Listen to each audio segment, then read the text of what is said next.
Bienvenidos. Hoy te mostraremos una técnica novedosa para aprender inglés que te sorprenderá por sus resultados. Si te gusta lo que ves, no olvides suscribirte, dar like y compartir tu opinión en los comentarios. Empecemos. The bee and the stubborn beetle. You are in a garden full of colors. Flowers of all sizes and shapes are spread out around you. The air smells of sweet nectar and the sun gently caresses the leaves. It is a place where life is felt in every corner. A little bee flies from flower to flower. She is a hard worker, always busy. Her name is Mel. Mel is the fastest in her hive, always looking for the best pollen to make honey. She knows how important her work is. Every drop of honey she produces feeds her family. She is proud of what she does. One day, while Mel was collecting nectar, she saw something strange. A big, black beetle was pushing a little ball of mud. But it wasn't just any little ball, it was a huge ball, almost the size of the beetle itself. He was grunting and snorting, but he didn't stop. His name was Tor. Mel came over and said kindly, "Hello, Tor. Why are you pushing that big ball? It seems very heavy." Tor, still pushing, replied, "This is my ball. I made it. And I'm going to carry it where I want. No one tells me what to do." Mel looked at the ball. It was covered in mud and didn't seem to have much value. "Are you sure you need to carry it?" Mel asked curiously. Tor paused for a moment and looked at Mel with disdain. "I don't care if it's heavy or useless. It's mine. And no one will tell me to leave it." Mel thought for a moment. Then, softly, he said, "I understand. But aren't you tired of pushing something that doesn't bring you happiness? I collect nectar because I love making honey. My work makes me happy and helps others." Tor snorted. "Happiness, bah. I don't need happiness. I just need my ball. And enough with the lectures." Mel smiled. He knew he couldn't change the stubborn beetle's mind. So he decided to continue his work. As he walked away, Mel looked back and saw Tor still struggling with his ball. But as he pushed, the ball got stuck between two large stones.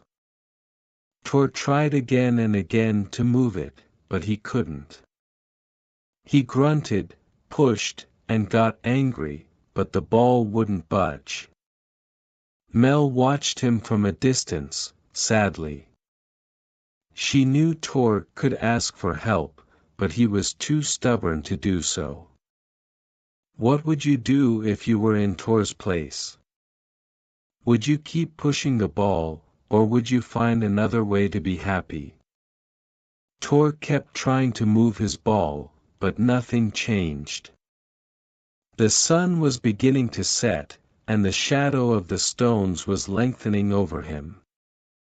The beetle was tired, but his pride was stronger than his tiredness. Meanwhile, Mel continued to collect nectar, enjoying the soft buzz of his wings and the sweet scent of the flowers. But in his mind, he couldn't stop thinking about Tor, stuck with his ball. Finally, he decided to go back to see if he could help. Upon arriving, Mel found Tor panting, his gaze fixed on the stuck ball.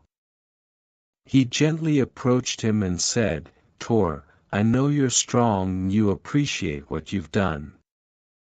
But sometimes, asking for help doesn't mean being weak. Maybe, if we work together, we could find a solution. Tor, still angry, was silent for a moment. His paws were tired, and deep down, he knew that no matter how hard he pushed, the ball wouldn't move. But the idea of asking for help was new to him. How could he accept help from a simple bee? "And what would you gain by helping me?" he finally asked, his tone a mixture of curiosity and defiance. Mel smiled, soft and warm. "Sometimes, helping others helps us ourselves too. I don't do it for the sake of gaining something. I do it because I know we all need a helping hand from time to time." Tor, his stubbornness weakened by exhaustion, sighed. "Okay, B. Maybe together we can move this damn ball." Mel flew around the ball, examining the stones. "Let's see, Tor. If you push from that side and I lift a little from here, maybe we can free it." The two of them worked as a team, pushing, lifting, and moving the ball. After several attempts, the ball finally broke free from the stones, rolling smoothly down the path. Tor stared at his now free ball. But, something inside him had changed. He felt a strange mix of relief and confusion. "Thank you, Mel," he murmured, though his words were new and somewhat uncomfortable for him. Mel, with a smile, simply replied, "You're welcome, Tor. Sometimes, all we need is a little help and a change of perspective." Tor, looking down at his ball, realized something important. He had spent so much time focused on his endeavor, that he had forgotten to enjoy the garden, the sunshine, the present. "Maybe I don't need to carry this ball so far after all," he said quietly. Mel looked at him tenderly. "There's always time to change paths, Tor. This garden has so much more to offer than a ball of mud." Tor nodded slowly, leaving his ball behind as he walked alongside Mel, observing the garden with new eyes. But in this world, the story doesn't end. Because now, dear reader, it's your turn to decide what Mel and Tor will do next. The garden continues to bloom, and every corner hides new adventures. Which path will they take? What will they discover together? Mel and Tor walked together through the garden, a place that suddenly seemed vaster and full of possibilities. The beetle, who had previously seen only the importance of his ball, now allowed himself to observe everything around him: the bright colors of the flowers, the soft murmur of the wind through the leaves, and the hum of the bees working diligently. As they moved forward, Mel noticed something. "Look over there, Tor," he said, pointing to a small pond surrounded by tall reeds. "That spot looks peaceful. Maybe we can rest a bit." Tor, who was still getting used to the idea of not always pushing his ball, nodded. They approached the pond, and upon reaching it, Mel perched on a large leaf floating on the water, while Tor settled himself on a nearby rock. "You know, Mel," Tor began after a moment of silence, "I always thought my worth was in what I did, in that ball I was pushing. But now, being here, I wonder if there's more to life than just mindlessly following a path. Mel looked at him with understanding. Life is much more than just a task, Tor. It's about discovering, enjoying, sharing. It's not bad to be dedicated, but it's also important to remember that there's more than one way to find satisfaction. Tor reflected on Mel's words, feeling something deep stir within him. But just as he was about to say something, a small frog jumped out of the reeds, landing near them. "Hello," said the frog with a friendly smile. "Not many visitors usually come to this pond. What brings you here?" Mel briefly explained her story, how she had met Tor and how together they had decided to explore the garden. The frog listened attentively and then nodded enthusiastically. "What an interesting story," exclaimed the frog. "This garden is large and full of surprises. Did you know that there is an area of the garden where flowers grow that only open at night, under the moonlight?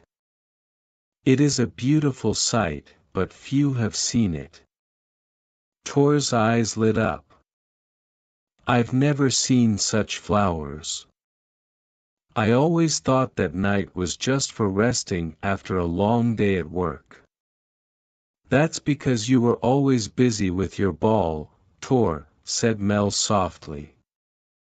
"But maybe it's time to see the garden in a new light. How about we go together tonight?" suggested the frog. "I can show you the way." Mel and Tor looked at each other, and a new spark of curiosity flashed in the beetle's eyes. "I would very much like to see those flowers," he said finally. So the three of them, the bee, the beetle, and the frog, decided to wait for nightfall together.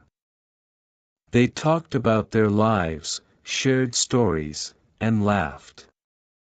Tor was surprised at how good it felt without the need to push his ball around, and Mel was happy to have helped his new friend discover something beyond his old routine. When night finally fell, the frog led the way to the darkest, quietest part of the garden.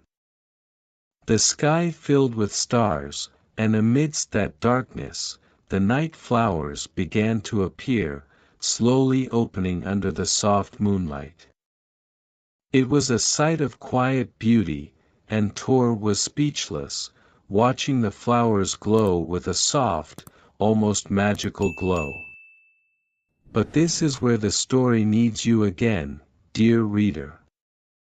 Because even though Tor, Mel, and the frog have discovered something new, the garden is vast, and there are many more adventures ahead.